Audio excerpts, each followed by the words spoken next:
कोल्हापूर रोडवरील आकाशवाणी केंद्राजवळ भरधाव पिकअप मालवाहतूक गाडीने दुचाकीला समोरून जोराची धडक दिली। या अपघातात दुचाकीवरील वृद्धाचा उपचारादरम्यान मृत्यू झालाय तर एक जण गंभीर जखमी झालाय।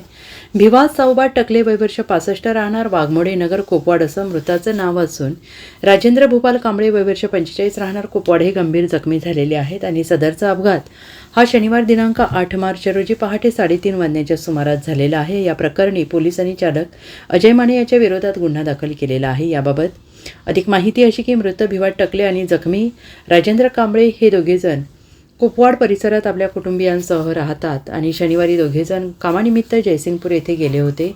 पहाटेच्या सुमारास टकले आणि कांबळे हे दोघेजण त्यांची मोटारसायकल क्रमांक MH10 AR 3075 वरून पहाटेच्या सुमारास काम आटोपून कोपवाडला जाण्यासाठी येत होते। पहाटे 3 वाजण्याच्या सुमारास कोल्हापूर रोडवरील आकाशवाणी केंद्राजवळ त्यांची मोटारसायकल आली असता समोरून संशयित चालक अजय माने हे त्याच्या ताब्यातील पिकअप टेम्पो क्रमांक MHTT 3259 ही भरधाव वेगात घेऊन आला आणि त्याने समोरून येणाऱ्या टकले यांच्या दुचाकीला जोराची धडक दिली।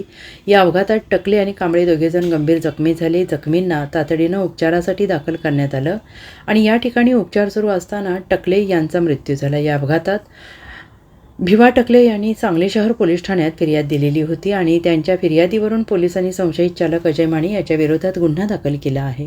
Bureau report SBN Marathi.